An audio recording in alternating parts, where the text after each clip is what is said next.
Everyone, তোমরা সবাই কেমন আছো? আশা করি তোমরা সবাই খুব ভালো আছো। আমার নিউ চ্যানেল 6 নতুন একটি ব্লগে তোমাদের সবাইকে স্বাগত আর অনেক অনেক ভালোবাসা জানিয়ে আমি আমার ব্লগটা শুরু করছি।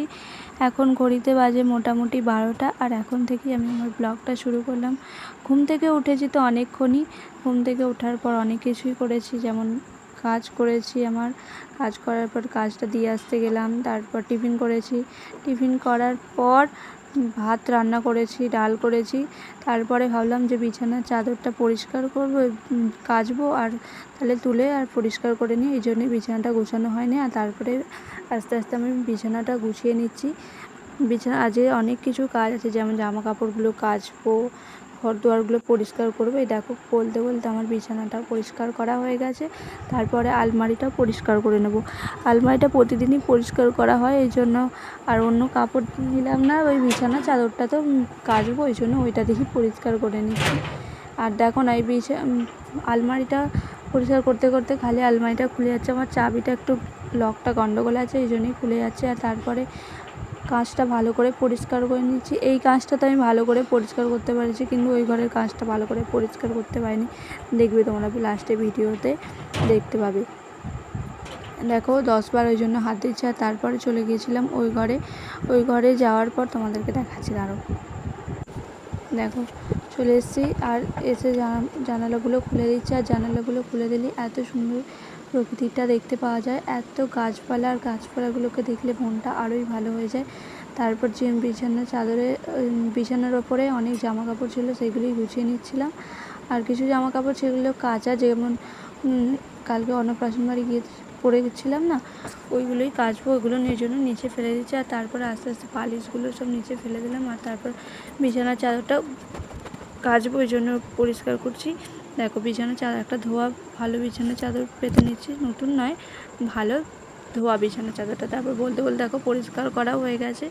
আর এরপরে আলমারিটা পরিষ্কার করছি। এখানে সাজের জায়গায় অনেক কিছু সব এলোমেলো ছিল, সাজগুলো সেগুলোই ঠিক করছি।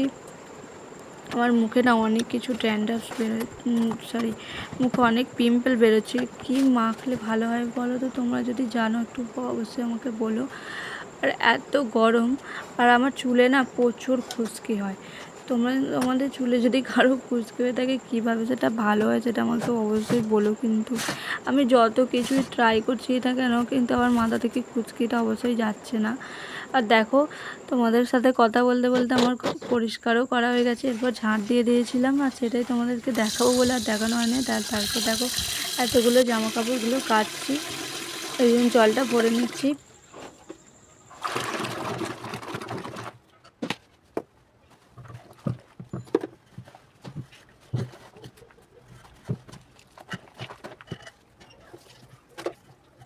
বিছানা চাদরগুলো সার্ফ জলে মাখানোর পর তারপরে জলটা মানে শেষ হয়ে গিয়েছিলো, আবার ওই জন্য জলটাও তুলে নিলাম। আর ঠান্ডা ঠান্ডা জল খেতে তো খুবই ভালো লাগে, এই জন্য জলটাও তুলে নিচ্ছি।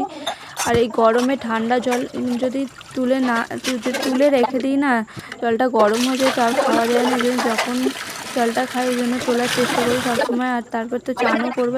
দেখো চান করা হয়ে গিয়েছিলো।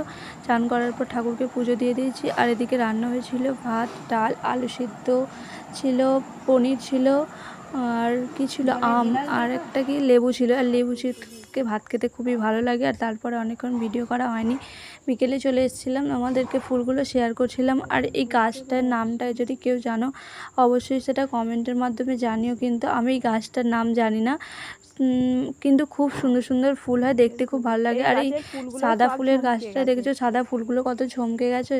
মানে এই গরমে তো জল দেওয়া হয়, প্রতিদিন বিকেলে জল দেওয়া হয়, জল দেওয়ার পর আর এরকম হয়ে যায়। তারপর চলে এসেছিলাম সন্ধ্যেবেলা জামা কাপড়গুলো গুছাতে। আর আস্তে আস্তে জামা কাপড়গুলো গুছিয়েও নিচ্ছি। গুছানোর পর তারপর খেয়ে দিয়ে ঘুমিয়েও পড়বো, কিন্তু সেই ভিডিওগুলো আর করা হয়নি। আমার ভিডিও যদি ভালো লেগে থাকে তোমাদের, তাহলে ভিডিওটি লাইক করে দিও, কমেন্ট করে দিও আর শেয়ার করে দিও। Tata, bye bye.